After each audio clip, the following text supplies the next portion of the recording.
So, good evening, everyone. Before we dive in, let me give you a quick glimpse into a and young professionals like yourselves, all passionate about inspiring youth to make a positive impact. We connect with established professionals and offer them a platform to learn from their journeys. Now, on the behalf of Team Maverick and Adore, we are thrilled to welcome you to this webinar on Circumference of Youth with Disabilities on Sexual Health Rights. To make this session even more engaging, we kindly request everyone to turn on their cameras. And now, the moment we all have been waiting for, our esteemed guest and speaker for tonight is Mr. Blessing Mhalanga. Mr. Blessing is a research assistant at Disability and Development Pathways and provides technical expertise fundamentally on gender and disability issues. He has over 2 years of experience as a lecturer at Women's University in Africa and Great Zimbabwe University, where he teaches courses on community development, gender mainstreaming, and sustainable futures. So, Mr. Blessing, it's a true honor to have you with us today. We are all eager to gain valuable insights from your expertise. Mr. Blessing, the floor is yours. Thank you, sir, for giving me this opportunity to be part of this webinar, and as well trying to share around the issues to do with youth with disabilities around sexual and reproductive health. This is actually possibly some of the most forgotten areas, possibly considering that our areas or environments have responded late around these areas. And one thing that interests about this issue is that this particular group that we have actually pointed out, it is the youth. The youth are the core, or they are the ones who drive our society to the level best that we think possibly it can be seen to have achieved the required development that we want. But for this particular group now with disabilities, you would find that they have experienced much more difficulties for them to be realized around issues to do with the development. Then particularly when they actually grow, where they've realized that now they might be possibly looking for a life partner. But if you are to check with possibly our culture, though culture is actually dynamic and diverse, but from this end, you'd find that cultures, in some instances, particularly in developing countries, they have or they do not want to express their sexuality.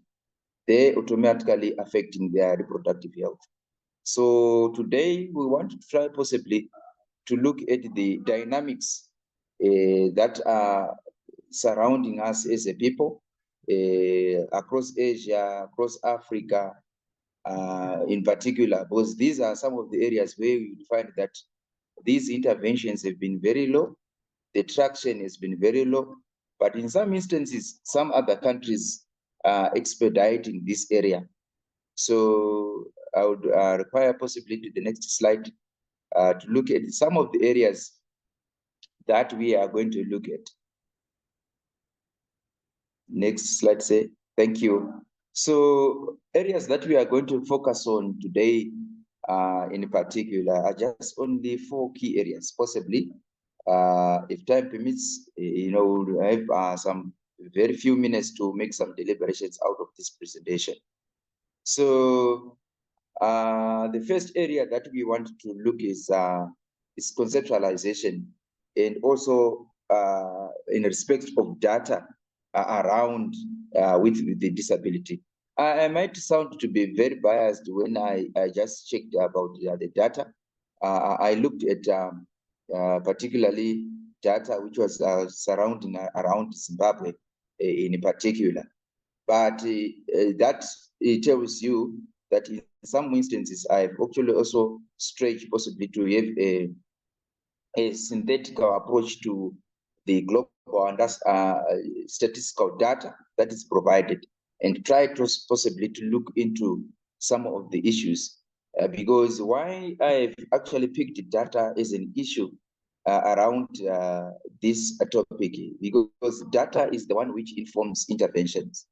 So if we are to be advocates, if we are speaking on data, because it is the one which is going to inform us the pathway or the way in which we are supposed to be carrying out our interventions. So we are going to look at a deeper understanding of what disability is all about, and as well as being informed by statistics. Thereafter, we are going to look at the barriers. Chiefly there, you'd find one chief barrier that I have actually possibly who summarize for is the attitudinal barrier. Or we can say about institutional, physical, and many other things that we can mention. But I can possibly summarize to say one most critical barrier that we need to work around is attitudes that people do have around issues to do with the disability. Then subsequently or consequently, you would find that after addressing those barriers, you would find that these youths that we are going to look at are going to actually also find some opportunities, because like you are to look at our societies now, they are cementing the aspects to do with the human rights based approaches to each and every facets or a facet that is required of life. So you'd find that definitely if barriers are going to be addressed, definitely they are going to also provide those opportunities for youths with disabilities. Then the last aspect possibly is we are going to look at the strategies. What are the methodical ways that are actually supposed to be concretized, reinforced within our societies? Because you find that most of our strategies to be synchronized, because this is a group which is very, very particular, which also requires a methodical approach, which requires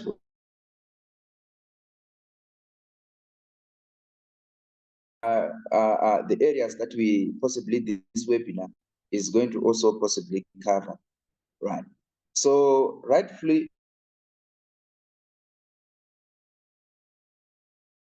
statisticals that have been provided by UN 2020, you would find that mostly, approximately, it's about 180 220 million are youths with a disability worldwide. So we are looking at these issues now to say this is a big and huge number of youths, because we are not looking at the real number of people living with the disability, but we have actually disaggregated and actually synchronized to pick a certain group of people living with the disability. And in particular, we're talking of youths. Now, if we are talking of this group, it has been actually said that 80% of it, so if we do the math, you would find that 80% of 180 or 220 million might also possibly like 160 to 200 million of youths that are in the developing countries. So you'd find that these are issues that are cause for concern, because you'd find that they constitute possibly the greatest constituents in which then it requires interventions, right? So in particular now, how then do we synchronize aspects to do with the sexual and the reproductive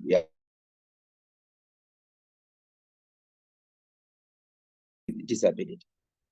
Mostly issues to do with the disability our cultural perspective, our economic perspective, our political perspective, our environments determine the exposure, the abilities of them to exhibit, or for them to be allowed to express their emotions, their sexuality, and their interests and needs.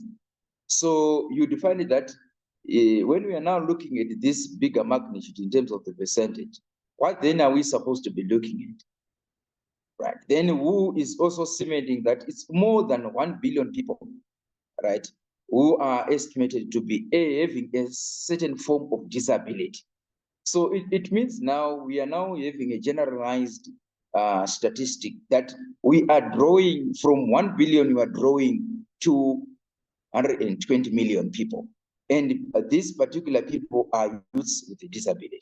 So this becomes a cause for a sensitive approach on how we can best try to work around this issue. And also around the 15% that has been mentioned, you'd find that the UNCRPD speaks much of any intervention that has to be done, has to be recognizing and reflecting about the 15% aspect of the threshold of any calculation around disability issues. So you'd find that most of our interventions are not paying particular attention, right, around 15%, but rather they are just hitting the bottom around 9, 10, 11%, right, which is falling short of the recommended submissions by WHO in 2011. So what is it then in respect of the surveys that have been happening around PWDs? So you'd find that around this, they are recorded to say they are about way twice likely to find healthcare providers skills, right? So it means now when it comes to interventions, the skills labor that is around supporting persons with disability is around possibly twice, like there is no adequate, skills or equipment around attending the needs of persons with disability. And also, one said note that have actually also been submitted by the World Health Service is that persons with the disability, when they visit much of the institutions that are going to provide care, you define that it's about 3 times or 4. They are more likely to be denied and treated badly, right? So it means now there is much more gap in terms of sensitization around that. So when we are now looking at issues to do with sexual and reproductive health, these are areas which are very sensitive in some cultures, which are recorded as taboo. Not also to talk about persons living with disability now. When she starts to think or decide who is likely to be gay or a own life partner. So these are issues that raise concerns. And we as development practitioners around the world, we need also to develop that such kind of a lens to say that a person with disability does not mean that they are inhuman, but they have got also what is being purported by the HRB, right, that we are supposed to accord that these rights which we give to the non-disabled people are also equally important if they are going to be accorded to the same to the persons with disability. So why talking about this, right? It seems as if the narrative within our cultures is actually accorded or coded to such an extent that persons with disability cannot be recorded as people, right? So this is why we are doing this webinar, to say we need to demystify, we need to change the narrative. As advocates, we need to make sure that we are to put our, our trust to become very, much more clear around this issue, because you find that the traction in which this course is taking is very slow. And much more is that that affects them is that there are a lot of budgetary constraints around supporting this area. But much more is done by a lot of NGOs, civil organization, FBOs, faith-based organization. These are the ones who are making, a thrust around those areas. But why now not committing the state itself to come into play, support, provide grants around that, so that we are to see a greater traction, greater improvement around these issues? Because much more, if we rely much more on donor funding, it is going to be an issue, right? So therefore, you would find that around this area, this is one of the aspects that actually, disturbs. For me, I'll just give you an insight around these SR issues in Zimbabwe. Recently, last week, 2 weeks ago, in fact, PEPFAR actually indicated that by 2025 in Zimbabwe, it will stop supporting the condom provision, right? The grant or the monies that we actually used to support the condomization program in Zimbabwe. So you find that if we are to look in those issues now, if then the donor is going to, pull out from the supports or from the support, in 2025, what is the strategy already in place that is going to support that, initiative that has been there? And now let's look at now the most unreached and forgotten kind of a population, persons with a disability, in particular the youths, because they are the ones who are possibly, we can regard them as now sexually active group. Then if then we are now seeing this disparity that is being actually created, then what is going to be of us as Zimbabweans? So these are issues that we are bringing forth in terms of submission. And what then also can trigger in terms of trying to make sure that people are actually supported is also given by the World Federation of Deaf, which is being also said in 2017 to say, look at the bigger space that has been created around the countries or member states which have submitted themselves to ratify and actually accord that they are actually, in sync or trying to resonate around issues to do with the deaf aspects. So you find that only 41 countries, have actually provided a legal recognizing or recognition of sign language in their countries. So what then will be the chasm or the separation of the gap? If you are only looking at 41 countries, and then we are supposed to be looking at 193. So it means these people are excluded totally, possibly to the gatherings in which we are going to focus on when it comes to the health promotional aspect of promotional aspect of RIH programs. So you find that the deaf group are not going to be participating around that because they require people who understand their language. Because remember, sign language is a language, right? Which is also supposed to be taught. People are supposed to be universal in terms of understanding these languages, right? But it becomes now to be an issue because certain communities, they've developed their own informal language, which can be also something that can be of difficulty if you are to make an intervention, because these languages, they tend to be generated from an informal to formal. So these are issues that we need to look around as well as we are conceptualizing through the discussion. Then also around that, even though then youths with the disability are just as sexually active as their peers without disabilities, or these are where we're regarding to the non-disabled people, but they do not have the same related needs. However, they remain subject to multiple sources of marginalization. So you'd find that in as much that they drive around their sexuality, they really understand that if we are talking of the needs, possibly if we are talking of young women, particularly in their menstrual periods, they require, all those sanitary way. That is also given, to their counter peers who are non-disabled. So you would find that this is also another gap which is regarded, or which is required much of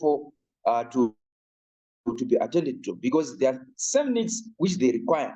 They are also possibly twice in need of them, because in some instances, some they've got some physical impairments, so they cannot be able to walk as compared to their non-disabled people. So it means now you need to actually say, some would say or purport it to be an extra cost, an extra activity in which you are supposed to make it well available, right? So you need to make sure that these things are actually synchronized to such an extent that it becomes very easy for them also to access. Now, besides that, drink closer home here, you find that the population now for Zimbabwe is about almost 16 million of people, right? But now the largest component around that is about 65% of that population are youths. Now, if we are to define the aspect of youths are just something that is very subjective, because it all cascades to the political aspect, the constitutional aspect that defines the category of youths in regards to country, continents, and around the globe. But you'd find that for Zimbabwe in particular, they refer to from 18 to 35 as in the age which is regarded as as the youths. So around that area, you would find that most probable, if we are to go again to the statistic that we mentioned by Cooper in 2040, you would find that among approximately 600,000 of students with disabilities, they are students with disabilities, they are of school-going age. So it means they might be going, possibly they are at the secondary level, or they are possibly from primary, secondary, and as well as tertiary institutions and colleges. But you would find that these groups are not well attended, and the statistic, for this particular group is not very clear. Right? Then when it comes to intervention around this area, it becomes very difficult. But what I would implore possibly around this is that in developing nations, why we are still working and they are still improving, and why they've shown that they've actually invested around this area. Now, I would possibly suggest through this webinar to say, why don't we just synchronize, our vital statistics, our vital registration, to say that when one is given birth, the information that is taken around that, for that person is recorded. And when it is actually recorded, it runs through, get into the server, the central server of statistics. For Zimbabwe, what we call is the ZimStat, Zimbabwe Statistical Agency, ZimStat. So if we are looking at that, it means right from the hospital, for instance, is going to actually record the statistic, whether this person is non-disabled and this person is disabled. Then automatically, for the ones who are disabled, the information is actually recorded, right through to the what? To the server of the ZimStat. And with that alone, right, it will make easier for interventions. Possibly it is the ministry which wants to deal with that area, or it might be the partners that want to make interventions around that area. So that when we are now attending to aspects to do with SRIH, we don't particularly speak more of the non-disabled peers, right? But we are now also preaching, expanding our knowledge and capturing the group that is likely to be forgotten and hard to reach, which is youths with a disability. So you find that these are issues that are still hanging, in our systems, in as much that we want to transform and change and influence change around SRIH. issues across the globe. Then for understanding further, I just also mentioned the aspects to do with the definitions, right? So that when we are transcending within our discussion, you would find that we need to have a clear understanding of what really are we talking about. So for youths, we have got issues to do, say, in terms of definition that has been brought forth by UNFPA in 2015. They only recorded youths as 15 to 24 years. So, but I have said this becomes very subjective in any other country in terms of who is defined as a youth. Then sexual and reproductive health. What is it all about? So it is the state of complete physical, mental, and social well-being in all matters in relation to the reproductive system, right? So it implies that one is able to have satisfactory and safe sex life. Now, these are issues now that we are supposed to be delving in when we are looking at sexual and reproductive health. Then the capacity to reproduce and the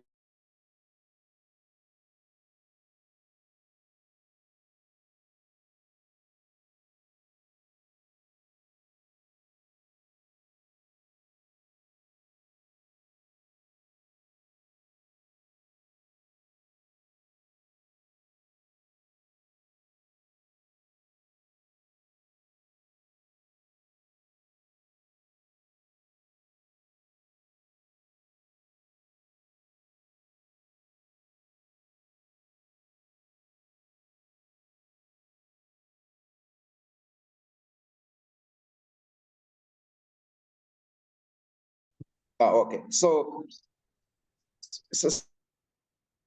these are issues that I've actually shared around that to say we need to establish what we call satisfactory and safe sex life around these people. And remember, earlier on, I mentioned about issues to do with the withdrawal of donor funding around issues to do with promotional around the sexual and the reproductive health. So it means around that area, if then we withdraw, it means what is going to happen for persons with disability, and in particular, this sexually active group, when we are talking of the youths. So we need to revisit and actually understand and say, when we are making interventions, what in particular attention do we have that is going to promote accessibility, affordability, and availability? Because this, we want to make sure that health issues are attended regardless of the state and condition of one. And you'd find that the UNCRPD went on to define what PWD is all about. You know, it went on also to synchronize with the aspects to do with first, you know, is that what makes somebody in this context that he or she is disabled is the physical aspect. Now, the SRIH is promoting that physical aspect. So we want to deal with the physical aspect that is actually affecting the person who is regarded as disabled. Because what makes in this definition much more clear around this is because we are talking of impairments.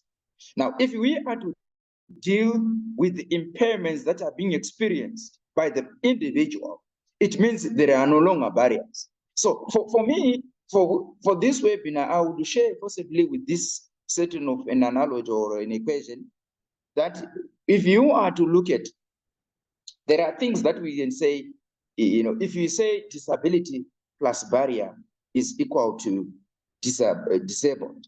Now, if you say disability plus barrier is meaning disabled, what does that tell you?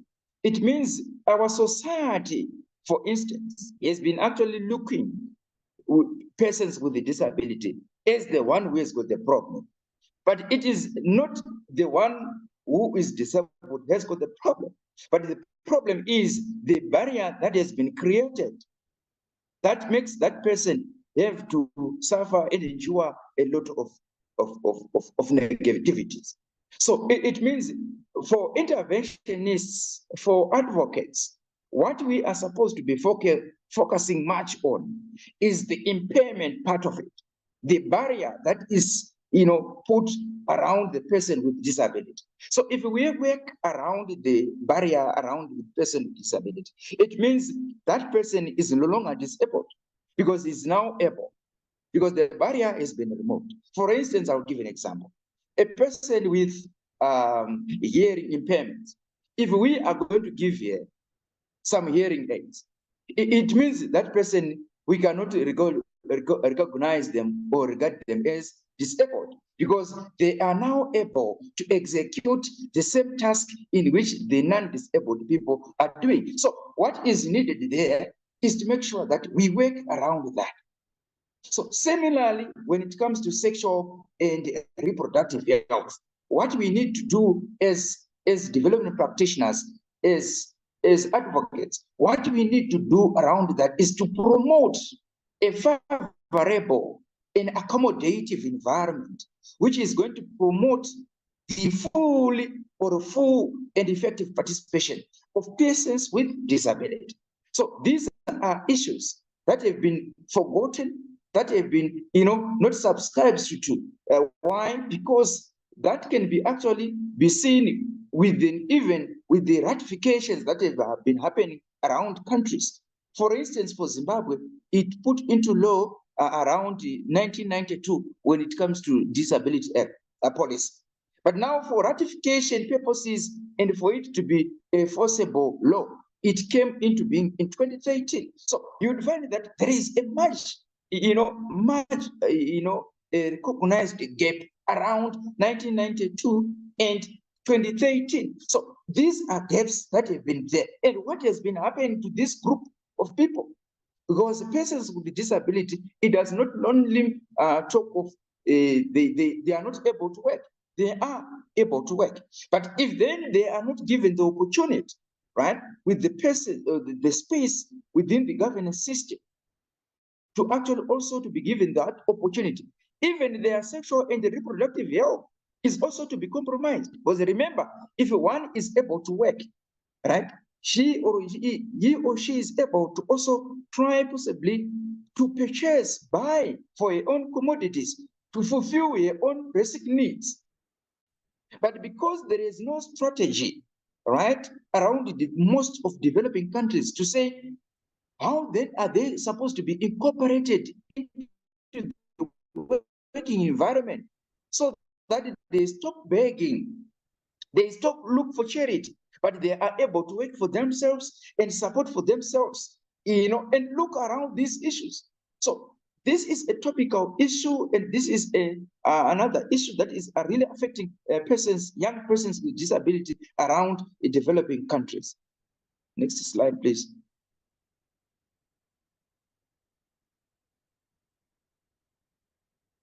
Next slide, sir.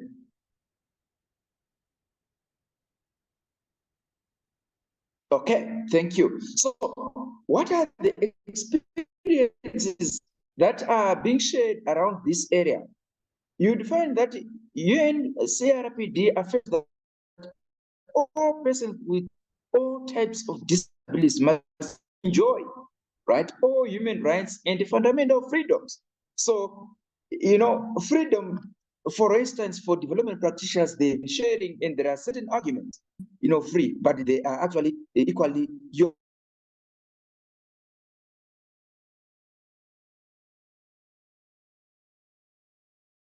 around aspects to do with disability, and particularly with youths.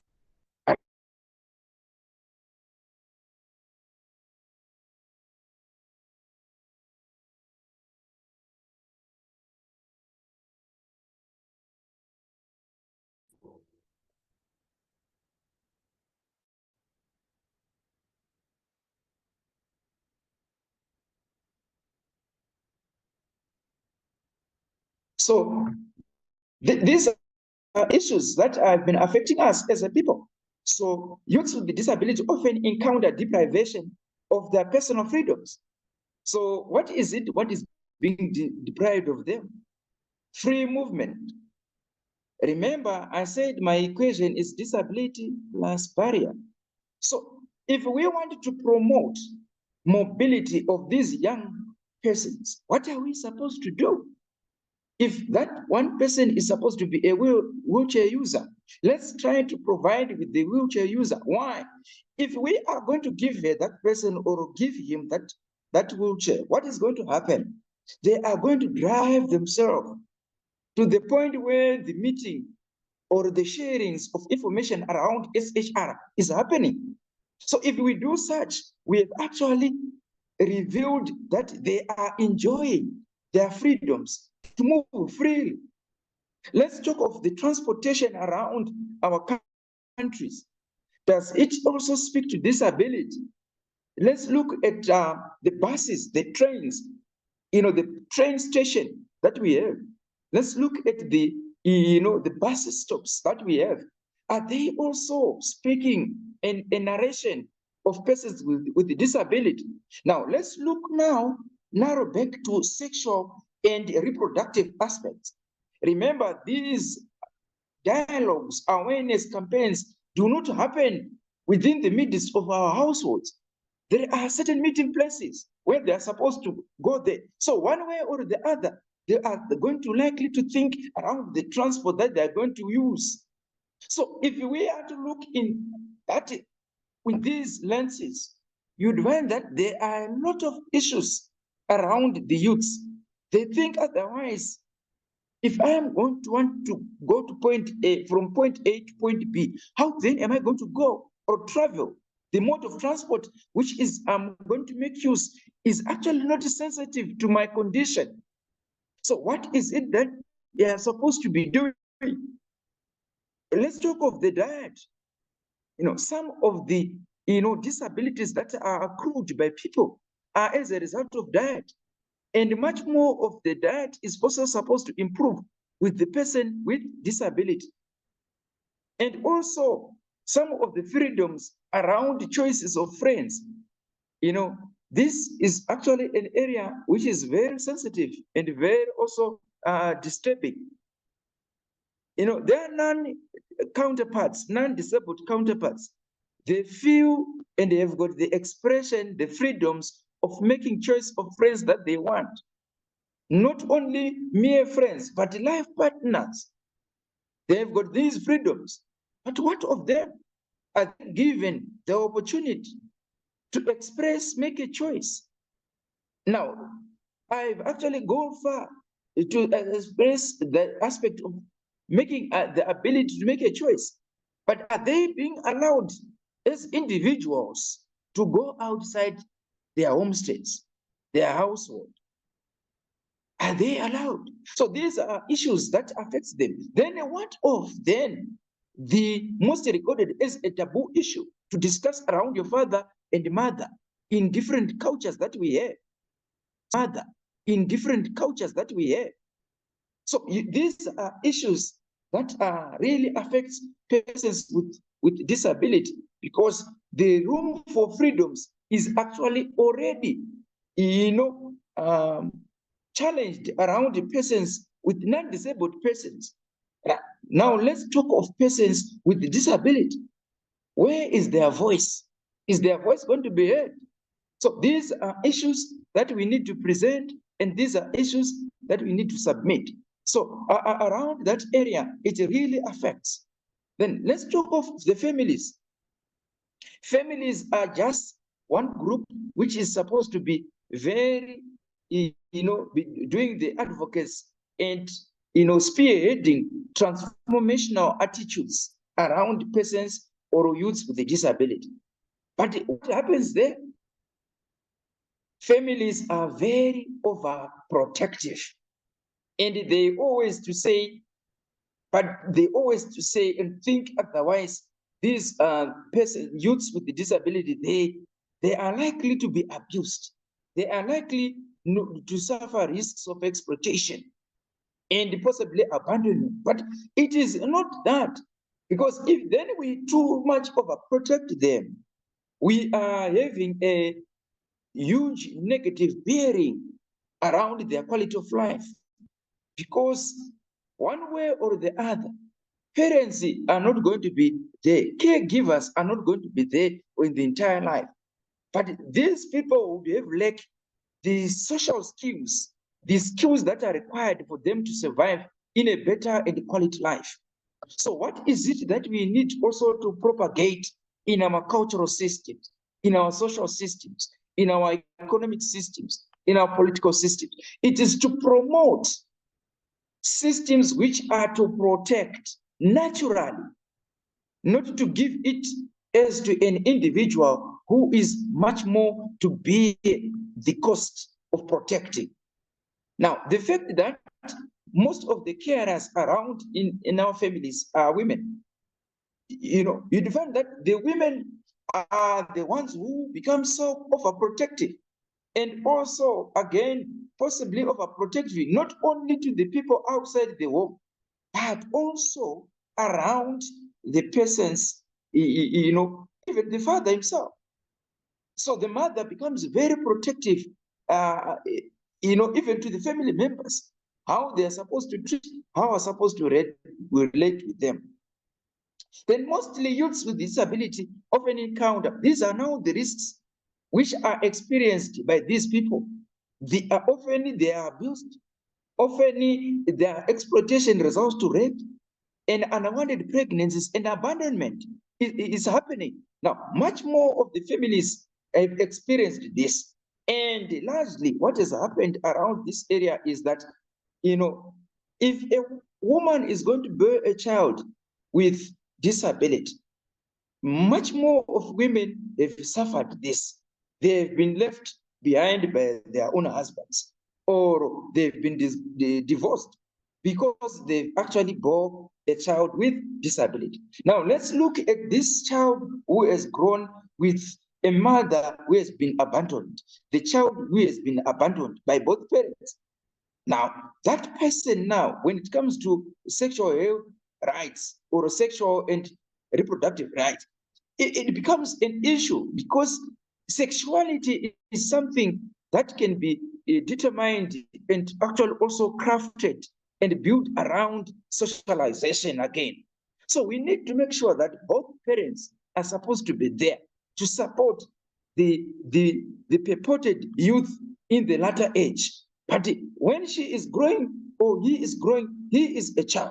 So when he is having those narratives in his life, there is need a proper propagation around support systems so that when he or she graduates to become a youth, all things are attended to, and he or she is well acquainted of the situation that she is encountering, and he is also knowledgeable of how to navigate some of the improbables in his life. So you would find this, some of the experiences that these youths with the disability will also have a ripple effect in terms of their sexual, reproductive health. For instance, if you want to look at, exploitation resulting in as a result of rape or abuse, some of the instances that cause for them to be exposed to that is possibly they do not have enough accommodation and they are living in the streets. And if they are living in the streets, they are now vulnerable. And there is this other notion religiously, the tradition aspect, understand and think possibly if one wants to get rich, he's supposed to possibly sleep with somebody, or become so intimate to someone. So if we are to look into those dynamics and dimensions of life, much more of the people who suffer are persons with disability in some instances. So what we are supposed to be doing around that is to make sure that we promote, we propagate a safety net that is going to promote and protect and preserve this group, and much more to understand and see how they are likely to benefit from the economic, social, political, and environmental sound systems of our society. Next slide, please. So who went on to define what sexuality is all about? So what it encompasses is about is about sex, gender identities, sexual orientation, eroticism, pleasure,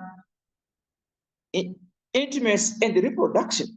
But yet we are to realize that yet there is awareness, and knowledge about sexuality are shaped through a range of contextually specific to social, cultural, and religious ideas and practices. So you define that in as much around youth's issues to do with the sexuality, eroticism, intimacy, and reproduction are something or are things that cannot be discussed, around the elderly people. No, let's talk of the person with disability now, and he or she is a youth. What then is going to happen? So we need to make sure that it is embedded within our social and cultural and religious aspects, where we are to promote that language that we are supposed to discuss, in as much it can be a volatile, space, particularly the religious aspect and the cultural aspect. It can be volatile, but let's try to devise and develop a mechanism in which we are supposed to support this group, because it might be a group which is going to be left behind, and it is going to experience a lot of vagaries that comes with lack of knowledge and awareness around that issues of sexual and reproductive health. Then generally in social or social cultural contexts, women's sexual rights are often considered an essential at best, right? So you find that sexual rights for a particular woman, an ordinary woman, right? We are simply looking at them as they are not very essential. Now, so what is it? It is embedded within our culture. So this is why I have reflected upon to say, if you are to see somebody going to a hospital and going to a nearby clinic in our homes there, you'd find that we expect somebody who is supposed to be pregnant as a non-disabled person. Anything of a person with disability is something that is very strange. And this is why with the World Health Survey, it indicated those, triple and fourfold times in which people are going to be denied and they're actually going to be tamed. Right? So it means there is no best way our societies are accepting the sexuality, the rights in which women are supposed to be experienced around their sexuality. It is still a bone of contention. Yes, there are strides that are being made in societies where now there is much more of spoken language around promotion of sexual health rights. But in terms of certain categories, yet to realize that. And in some instances, there is a complete waste of that. So put in picture a young woman with a disability in that mix. This is why I put across young women with disability. What is it of them? And much more has happened, which is also suggested to say, people with disability enjoy an extension of overprotection, right? Through what? Forcibly, some estrocotomy and sterilization, right? What happens then? It is the cutting off and the tying of fallopian tubes, to think as if otherwise persons with disability are not able to be bear and go or conceive. This medical approach to disability is actually, put waste to young women in some instances, because these issues are just more inclined to women that are going to be much more affected around that area as compared to men, because in some researches that have been done, it has been indicated that persons or young men with a disability, they still have the potential to experience their sexuality. But when it comes to women have got a much more suppressed and compressed aspect comes to issues to express their sexuality. So if then we add the variable of disability, when already our society constricts, sexuality issues against women, it means then when it comes to sexual health rights around young women with disability, it's another issue that we need also to perforate, look into, and how best we can improve that level of sensitization. The next slide, sir.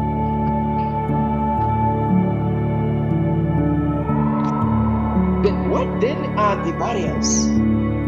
What then will be the barriers? Like what we have put across, there are much more barriers that we can come across in our societies. So what are these? Inaccessible buildings. Inaccessible buildings, what are we looking at here? We are just looking at the aspect to say persons with the disability, if they want to visit the hospital, are they able to access some of the hospitals? And besides accessibility of infrastructure, is the information also accessible? This is also another aspect of information. So you find that accessibility issues, be it physical and informational, are a cause of concern. Why? Because if we are to look at accessibility in developing countries, particularly the infrastructure ones that we are looking at there, you'd find that number one, the buildings themselves, they were not built, in such a way that it will promote with undue influence for promoting what we call reasonable accommodation, with an undue influence of adaptation.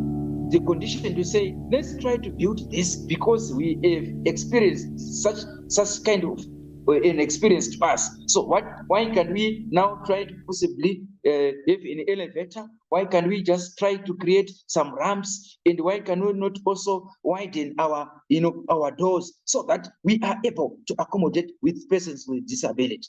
Now, I implore this also as an interventionist to say, right from the our engineering schools there, why are we not also propagating that sensitivity, that approach in terms of building or constructing infrastructure that speaks with a universal approach, without saying in the latter year, then we start to think otherwise. When we are building these infrastructure, let's try now to modify them. Why modifying them? Why are we not supposed now? It's not later, yet, but we need to make sure that as systems, as they grow, let's try also to have a sensitive approach to our engineering systems, our mechanical systems.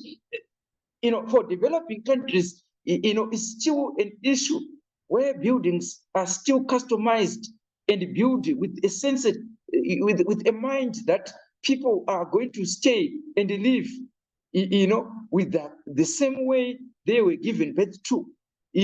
But you'd find that as we go by, life is like a journey, or is a journey where we are going to experience a lot of changes in our society. Possibly we are going to experience road accidents, and we are going to be catching up with age in some instances. So these buildings that we are building for ourselves as homes, as clinics, as hospitals, might also be very inaccessible as we go by age, as we go and accumulate through secondary disability, which comes after we have experienced some tragedies in our lives. So we need to make sure that we propagate that. So what then? We are talking of this barrier which is negating and which is denying youths with a disability to access the buildings. So possibly she wants now to come for a monthly supply of antiretroviral drugs, and she wants possibly to access some condoms. But the clinic that is actually built is not user friendly. It's not designed to such an extent that they are able to go and be able to to access these services. But they are now going to be forced to rely with a caregiver. Why are we not, as societies, states, advocates, engineers, trying to construct, try to build, and try to implement this at a gender and area stage where we are able to reduce, costs of doing business? Then besides that, there is need also to make sure that we propagate the aspects to do with financial aspects. Most of our health, has not been declared to be free. Some in developing countries, there are user fees for you to access hospitals and clinics, whether it is a public and when it comes to private. So these are issues then where now we are now looking at persons with disability much really rely on what we call higher out-of-pocket medical expenditure. It means if you do not have anything at the household to support your health issues, it means you are not able, to go to the hospital. So it means with the financial aspect, for instance, I would want to applaud possibly the government of Zimbabwe around this area. In some instances, in 2018-2019 budget, the Ministry of Finance went on to declare that if we are to talk of sanitary way or sanitary pads, we need to make sure that it has to be duty-free. So what it means that it was going to be very easy for importation of those sanitary way without paying an extra cost, because that cost for duty, if it was going to be transferred to the customer, the one who is going to be using that commodity or item. So it means then automatically, if it is that there are no measures that are put in place trying to improve that gap, it means persons or young persons with disability who are also in need of sanitary way are not able to access it because it demands income for you to have one or to have access to that. So that alone as well, it also goes to say much more of persons with disability around their household, it is going to also fall short into the dungeon of poverty again. Because in as much that they want to try and support that young person, because remember, this young person is not going to go to work in most cases in developing countries.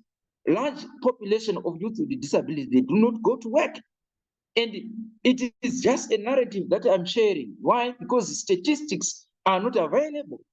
But if then for statistics were going to be available, it were going to actually clear the dust and see this narrative of why it is important to incorporate young women's sexual health rights aspects. Then when it comes to information has not been accessible for persons with disability in developing nations. So in this regard, not to talk of sign language as interpreters as alternative channels for communication. But let's look at for a hospital. Very few hospitals and clinics employ sign language interpreters. Possibly the one who wants to, come to have some services, because this person is she or he is able to work in some instances, right? So when she gets there, she needs somebody who is able to interpret, who is able to articulate the needs, of this such kind of a person, right? But then because she gets there, right, she has managed to access, but is there any available resource that is going to support that the entire need of that person, of the young person who is get into that hospital is going to be attended to? So what is very critical also is also to promote and propagate, information around the support systems of promoting communication around that. Besides moving to the station, the clinics and hospitals, and many other facilities which provides healthcare. We need also to promote that sensitivity in terms of website development. If we are to say, for instance, global, Adore Global, if we are talking of a person with disability, is she also able to access that information if she is going to tap that website? So you find that most of the developed nations, and I appreciate India is also one of the countries which is expediting and improving around those areas.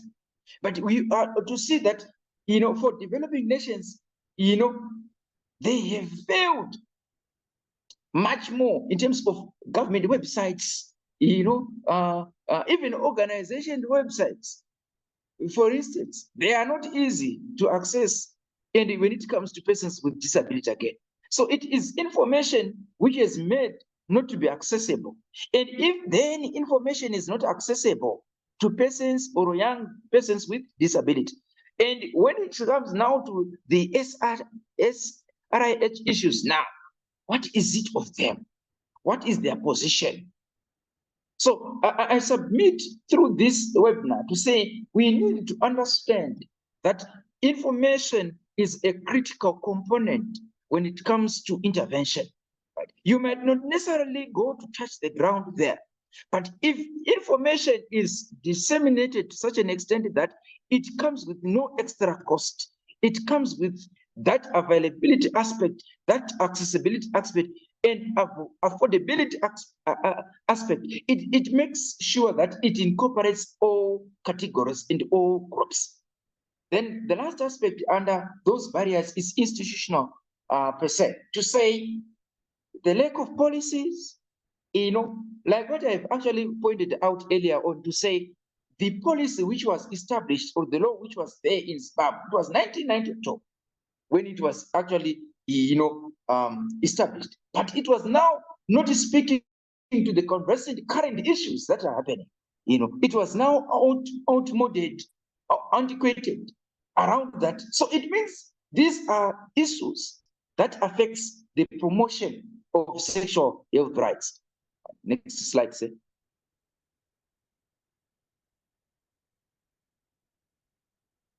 Okay, so there we are. One chief barrier that I can summarize and try possibly to share with you guys is attitudinal barrier. All what we have been saying, if you check to the diagram there, one thing for sure is attitudinal barrier, which is at the top. So the nature of the building in which one is supposed to fully participate is very far away from the stairs itself. Now, if then we are talking of lack of equipment, then it means that person, it is going to take or him ages to get to the top. So what is it that? It is our engineering, it is our construction, which is no sensitivity around constructing accessible buildings. So what it means now, this person, for instance, it is a school, there is a job opportunity there. So it means for us to achieve sexual health or sexual reproductive health, it means that person has to access education. Why? Because if that person is going to access education, it means she is able to understand herself. Because through education, you are able to unlock the full potential of who you are as an individual. Right? So it is necessary, for some other have indicated that knowledge is very power, or knowledge is power. So that it means now, if one is knowledgeable, right, it means then one is with power to drive the mandate to self-realize and identify himself. Right? That's number one. Number two, the aspect of jobs. For us to make sure that we have realized that sexual and reproductive rights are been met and understood better, it is that we need to create space for jobs for youths, right? Because if they are able to work, then the other aspects that they rely on charity and giving and subsidies is going to be removed. Why? Because they are now able to work for themselves. They can now able to support for themselves. And they are not going to be found wanting and to be seen, in precarious environments. They are able to, integrate with the society in a better way. They are going to acquaint themselves in a better way within the society. And the other aspect, is the opportunity. Do our systems create opportunity? If it is the HR policy, what does it expect? If it is the schools, are they promoting? Like this, in this modern day era, we are talking of inclusive education. Now, how inclusive our buildings are to the persons and young people with the disability? Let's talk of possibly now then the person has been employed and he wants to go to the bank. Is she able to access your money? The technologies that have been developed, the high-tech doors that are established, would they promote the access with wheelchairs? For us, if I was to give you some dimensions here around this area, you'd find that the doors, of banks are not accessible with the persons with disability. And if it is like that, what then of them? Though it means they are going to rely much of their caregivers.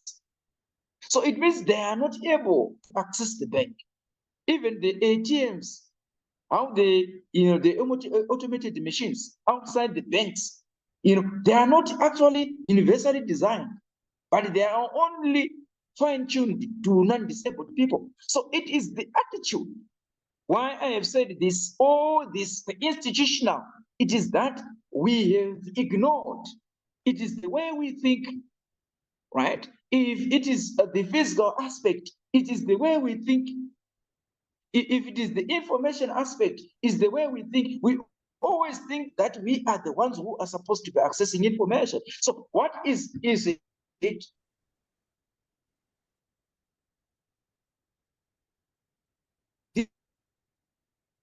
This webinar is provided. And remember, right?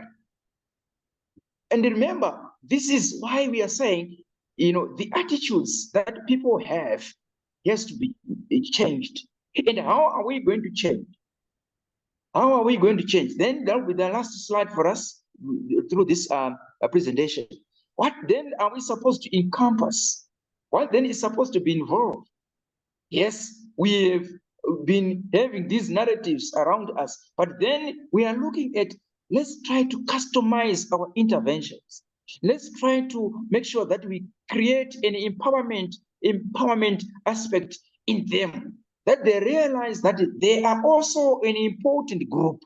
They are also people who are supposed to freely express their narratives around their lives. So again, the last slide say.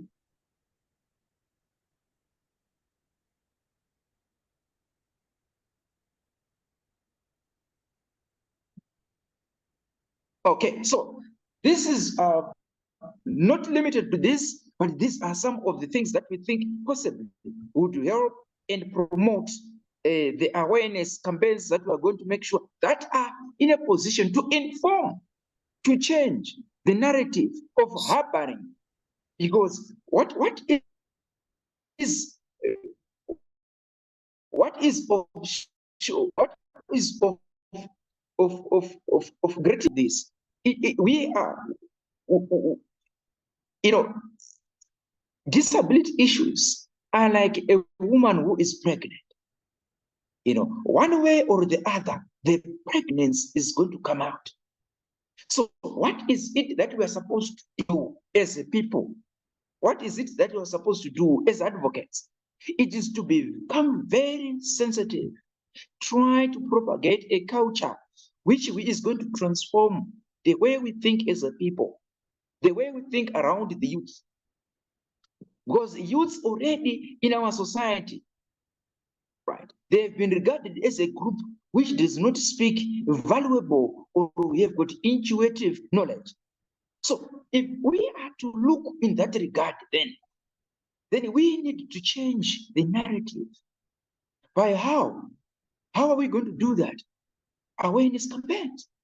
So awareness campaigns are the ones which are supposed to be introspective, trying to propagate, trying to craft, inculcate values which are to change the narrative. So where do we do these awareness campaigns? So in most cases, even the institutions that we've already mentioned, the religions that we have, are they also speaking and putting recognition, a main thrust around the sexual and the reproductive health amongst the youths? And not forgetting youths with disability now. So you need to make sure that all those things are just also propagated and actually customized to respond to those issues. Right. Then also ICTs. What are they supposed to be designed? So it is ICT should provide some communicative assistance, which are not so sophisticated, but which are in a position to be customized within even with our languages, our ethnic languages, that we have, or dialects that we have, or that makes or constitute our society. Because if you are to look at the ICT's development softwares that we are making use, much of the programming language is not localized. So why, with our technicians that are now sophisticated, who are now also acquainted with this knowledge, why are we not also developing a customized, systems for system development, where we are now to say it is going to be accessible and easy to make use, even not talking of persons with disability alone, but also the marginalized women and men in our societies, that they are able to tap into the resource regardless of knowing the most popularly language that is known, which is English. So we need to redirect our efforts through our advocacy, through re-strategizing in terms of systems development around that. Because if we do such, it means that our youths are going to be well and knowledgeable and informed on the decisions that they are going to make. Then the other aspect that also comes with promoting the sexual health rights, you find that role modeling is very important. Role modeling is very important. For instance, you find that when you are doing HIV and AIDS campaign awareness, it is very important also to carry with persons with disability. Why? Because these people are the ones who are able, to steer the hearts of the people around that. To say, okay, this is what you are. Okay, so this is how you have been helped. Yes. So role modeling becomes an aspect which is also key critical. Then also universal design. Universal design is simply we are adopting systems in which it becomes very easy to access without an adaptation and undue influence. That in quotes we can say reasonable accommodation. So if we are going to promote mass sexual health rights, we are to say, if we are to look at material development, the kind of color that we are making use or embedded on the graphics or the material that we are going to make use in terms of possibly flyers that we are going to make use of developing the material around our awareness campaign. Do people or persons with disability are able to read those material? Because colors are also going to affect even their ability to read, right? Then also in terms of designing the infrastructure, is it accessible? Do people with, who use a wheelchair are able to make use of those wheelchairs? Are they able to do such? Then also to propagate sound legal frameworks. Now, sound legal frameworks starts with the government themselves. They are supposed to make sure that they are able to provide a well-acquainted and watertight policy, which is going to guide, how we integrate persons with a disability, and around aspects to do with employment, because employment becomes the source of of income for young persons with the disability, and also aspects to do with the entrepreneurial aspects in developing countries.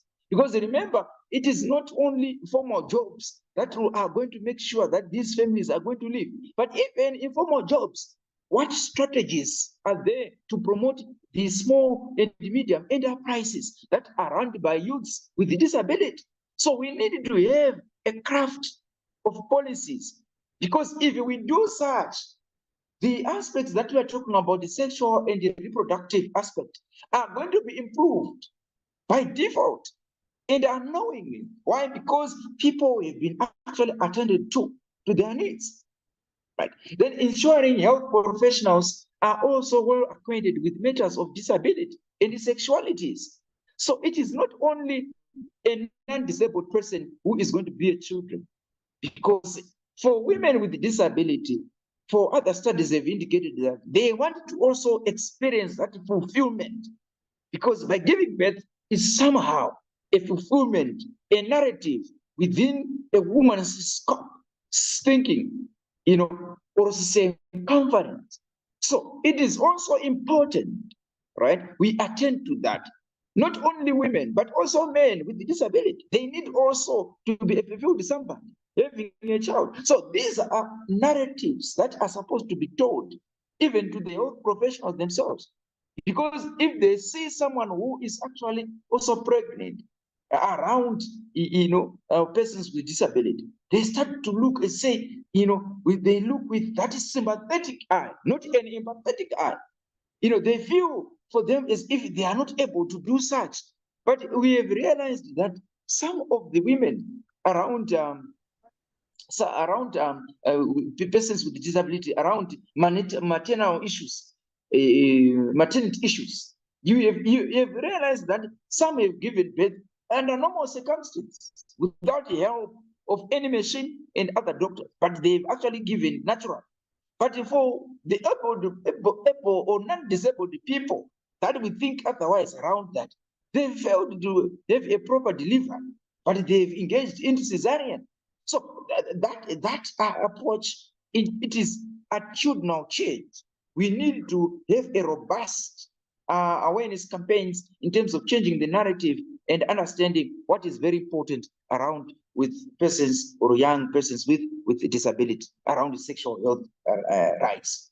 Then also, when it comes to disaggregated data, now SRH programs are affected much more because there is no data disaggregation, right? So you find that one best solution, one strategy that is in a position to overcome these barriers that we are experiencing is we need to provide age-specific data, sex-specific data, disability itself as a data, religious aspects,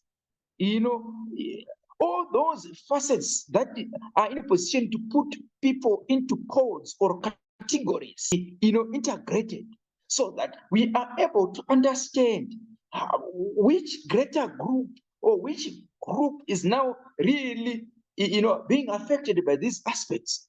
But you find that because nation states, in some instances, they do not have that further disaggregation of data. So one strategy which is going to help proper and sound intervention is we need to develop a well-articulated, database with much more disaggregation of it. Then the other aspect is mainstreaming. Mainstreaming is something that is of epitome of success. If we involve everything that we are going to, to talk about, we mainstream it. Let's talk of dressing, for instance. Some of the interventions, I'll give you an example, cite an example of possibly a parent who is actually, or parents who are waiting to conceive their own baby. Have you ever seen, in our lives, people preparing that they are going to, give birth to somebody with disability? No. And even some countries have now tried also probably to bring certain clothes which speak to that dimension. But how many countries, how many people, how many societies have actually prepared, as in terms of their bridal showers and many other activities prior conceiving? We have actually thought of probably that we are able to give birth to somebody or a person with disability, if they prepared that. So if we start to think around those issues, we are transforming our attitudes. That if we give birth to such a person, how best can we be able to help him or her? So this is now mainstreaming, to say we are now propagating strategies. We are inculcating the values. We are promoting all aspects that are in a position to promote around the healthy person born out of disability. So for this webinar, I think with time, I think my time, which has been given, possibly I've extended with some very few minutes around that, but I can declare that this is the end of our possibly sharing around this webinar, and I would be glad to say thank you to the host and the organizer of this webinar. I really appreciate, and I will be obliged and continuously to engage with you guys. I thank you.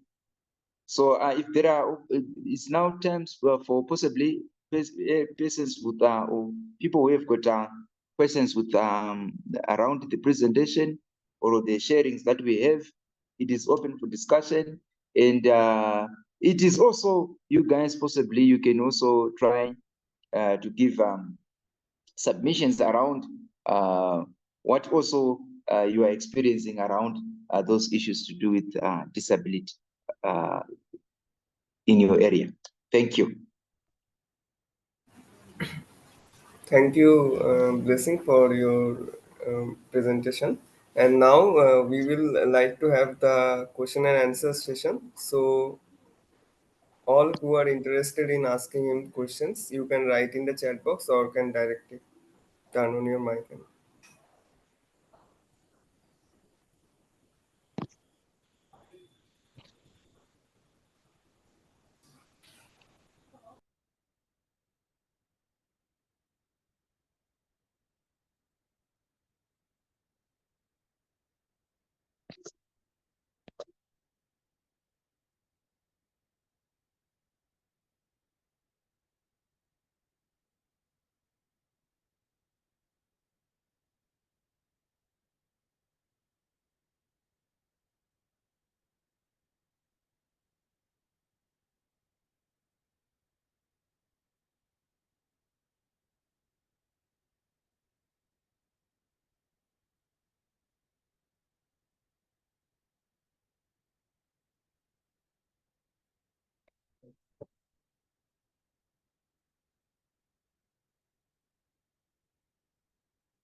Blessing, there are some questions in the chat box. Please, can you answer to them? Oh, okay. So let me check the submissions that have been submitted to us. Okay, so what legal protections exist for sexual health rights of youths with a disability? So you'd find that legal issues around sexual health rights starts with the two elements that has to support that. The first one is we are looking at the framework itself, the conventions that have been actually been established, right? And what are they saying? And if you want to look at the UNCRPD, itself. It has spoke much of a universal approach to all aspects that are in existence around persons with disability. Now, it now cascades now to say, if it is the state, what is it that is in position around the health policy or the health act, the public, for Zimbabwe, it has got the Public Health Act, right? What is it that they are enshrining around issues to do with sexual health rights? So if we are talking about the promotion of sexual health rights, what is the idea or the rationale around that? It is to say that it is a mandate, because if it becomes a legal aspect, it's something that is supposed to be enforceable. It is now then becomes an issue to say around disability, what is it that is in place, that has been done, right? So definitely you find that most of states have not developed what you call standalone disability acts, which are in a position to enshrine possibly the legal aspects that are to protect even the health rights of the individuals, particularly persons with disability. So they were just benefiting or enshrining around the Public Health Management Act or Public Health Act, right? But this is now the narration and the drive to say, if we are to influence, policy change, if we are to drive, to establish standalone policies around issues to do with the disability, it means their sexual health rights around that area is going to be also attended to in a meticulous way. Why? Because it is now a standalone policy or a standalone, law, which is enforceable, which gives now the governments an obligation to whether they've made sure that even persons with disability, their issues are attended around sexual health rights. I don't know if I've answered to that, Mr. Bansal. Have I answered you, say? Yes, I got my answer. Thank you. Okay, sir. Okay. Then for Mr. Mohammed, why personal hygiene important for adults with a disability? Now, you understand that hygiene is the epitome of a successful someone. Because if we live in unhygienic, places, you would find that we are able to attract, or we are able to suffer more in terms of various diseases that comes with unhygienic practices. Now, for adults now with age, you'd find that already, for starters, Mr. Mohammed, for starters is we are simply looking and say, so if we wanted to make sure that hygiene is something that comes part of their life and they are supposed to be supported, it means we need to be making sure that the environment itself is actually attended to, and particularly all things that are affecting persons, or regardless of being adult or young or what, regardless of age, is supposed to be attended to naturally.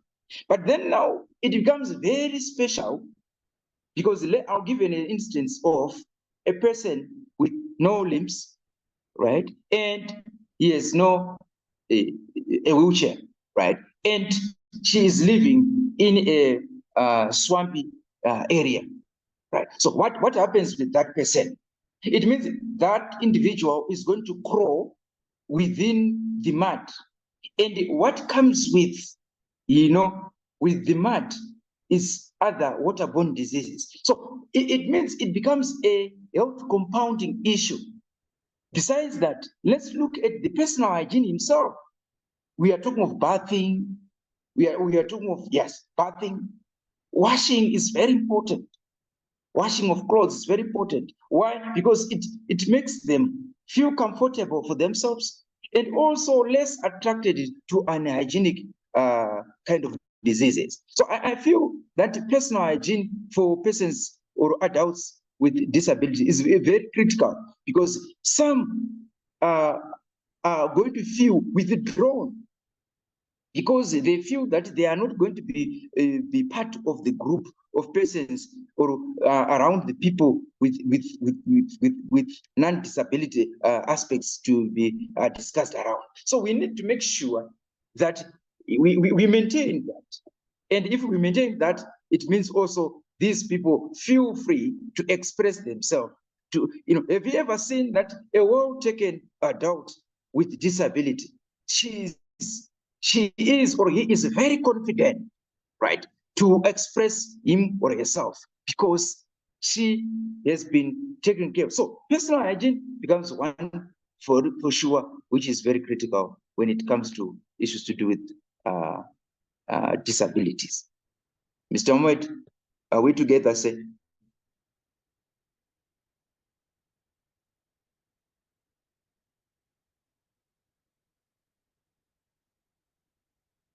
Yeah, hello. I think Farooq is having some doubt. You can answer rest of the questions. Means Oh, the okay. internet So, connection.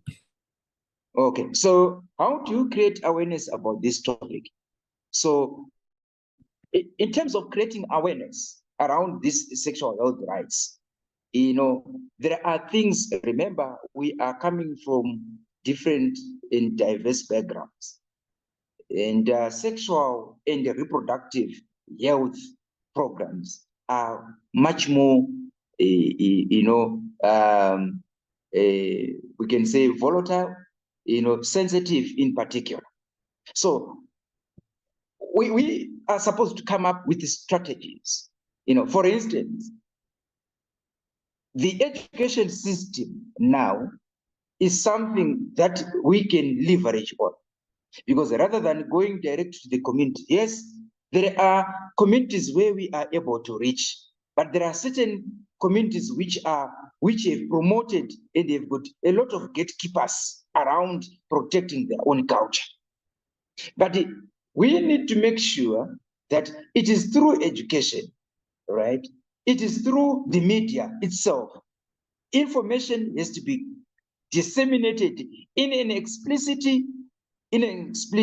or precise and very clear, that people get to understand, but also trying to attend to the cultural perspective needs of the people.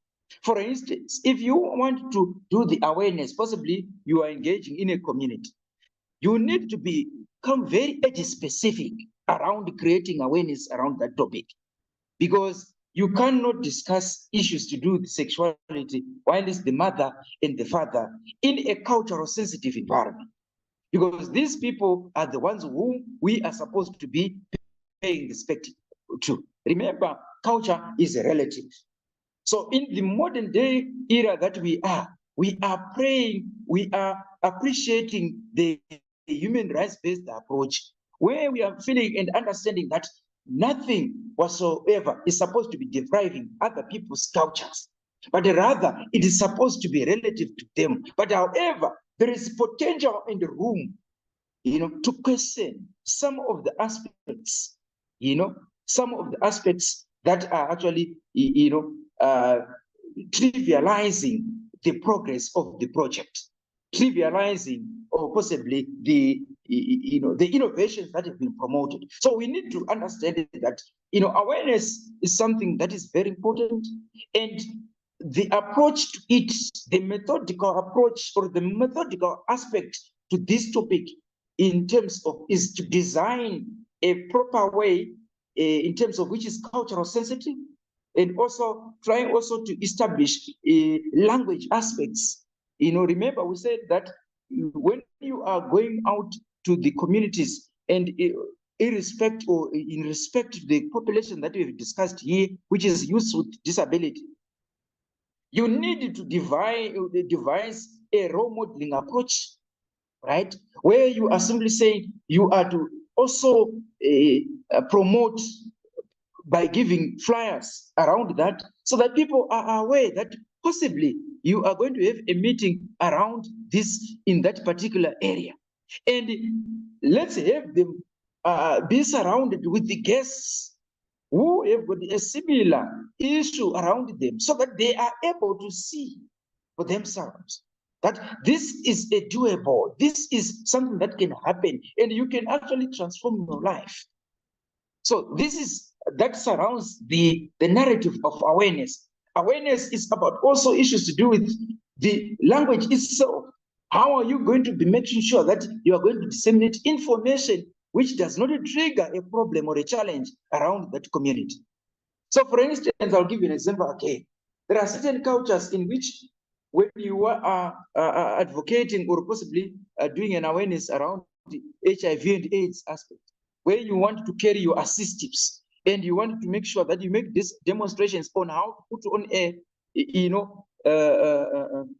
prophylaxis measures, or like the condomization aspects. What is it that you're supposed to do?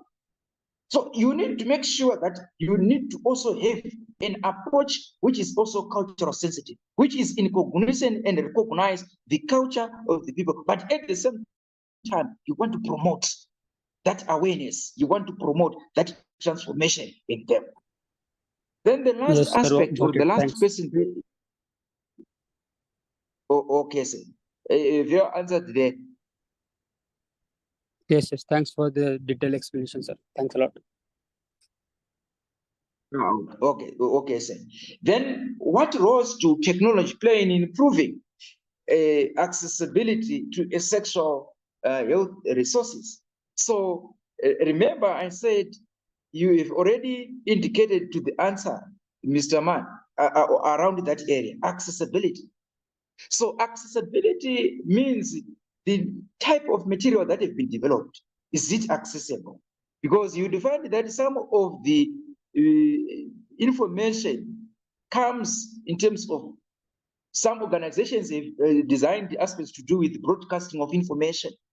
But remember, most of our societies, between men and women, globally, it has been shown that statistically, men are the ones who are much more connected to internet and on much more of technological gadgets, particularly cell phones.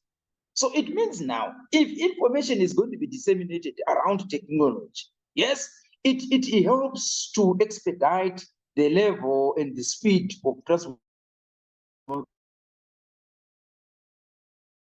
transferring of knowledge, of information, in fact. But in states, societies, some of them, they are not even accessible. Even a cell phone can be actually be realized possibly if a visitor is coming from another, let me say from another planet, from some instances. So when we talk of role of technology, yes, role of technology, it has actually done in an exponential intervention, which cannot be overlooked, in fact. And we need to understand and have an analysis about accessibility when it comes to our environments, our societies. So when it comes now to say, if you are to disseminate it through newspapers, let's talk of our rural areas.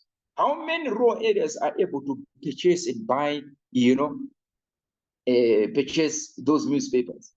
If we are talking of radios, if we are talking of televisions, how many are able to establish? Because some of the areas are not accessible in terms of televisions, are not able to provide that bandwidth, that leverage of waves to access that transmission. Let's look at some of the boosters that are instituted by private companies, which are to promote accessibility. But how many people then have got the assistives, gadgets, which are going to help them get that information to them? Number one. Number two, in terms of website design, we need to respond to that, particularly if there are organizations. We need to make sure that our websites are accessible. By such, we are embedding some. I've been looking in some other websites from Australia there. If you go to Australian government website, they've got these, areas where they say, listen. So it means, it means there is something that has been embedded. For persons with disability, they are able to actually go and view and click that. If they click, because underneath the phone, there is an embedded software, right, which is there already, which can be, if there is toggled, it promotes an automatic, if you touch on the screen of any company's website, it is in a position to read on issues that surround that area. So when it comes to sexual health rights, this information, if it is an organization which is working around that area, let it be spread under that, because some of the people might not be able to come to the meeting that you are there, but you can share through your, possibly your Twitter accounts, possibly your LinkedIn accounts, your Facebook, Insta, that can be used to access that information. And let that information also be refined to such an extent it can be, understood in a better way. That also comes also to issues to do with accessibility, because of semantics and the jargon which is going to be made use around that area is something that is of concern again. So we need to make sure. This is why I said from the earlier on from our presentation, I said that as technologists, right, we need to also come up with, our language interpretation within these softwares. That, because if we are to cater even for the illiterate people who are not conversant with this language that we are conversing with, we are talking of the native languages around our areas. Let's try to develop those so that the material, the resources themselves are actually going to be very accessible. And the nature of the colors and codes that are going to be coded, used around that area, human development of our material. Let it be very simple that people can be able to understand. Mr. Aman.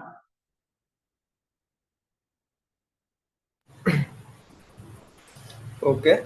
So Okay, if sir. Thank anyone, you. yeah. So if anyone doesn't have any questions, so we can end the session here. So as we are near to the closing ceremony, before we depart, we would like to thank Mr. Blessing Mhalanga, Dinesh sir, Simran ma'am, Pradipta sir, and responsible members for making this webinar a success. Adore connects you with established professionals and offers a platform to learn from their journeys. So, if anyone is interested, you can visit the website, and we have shared a link in the chat box. So we request you to share your feedback. Once again, thank you everyone for joining, and the webinar is now ended, and you guys can leave the meeting. Thank you. Thank you so much, Blessing, for joining. I'll contact you for other tasks later, okay? Okay, sir. Thank Yeah, it you. was a very insightful session that you took. It was very insightful. Okay. Yeah. Okay. Thank you, Blessing. Sorry, sir. As well, am I privileged also to have the recording in some instance? You will need the recording of this whole Yes. webinar. For sure. Ah, I'll send you by tomorrow. okay, sir. Thank you. Yeah, because I need to like download it now, right, from Zoom. It would take little time. Ah, So I'll send it to you by okay. tomorrow. Yeah. Okay, sir. Thank you. Yeah. Thank you so much for coming. Listening. Okay. Thank you. Bye. Bye bye.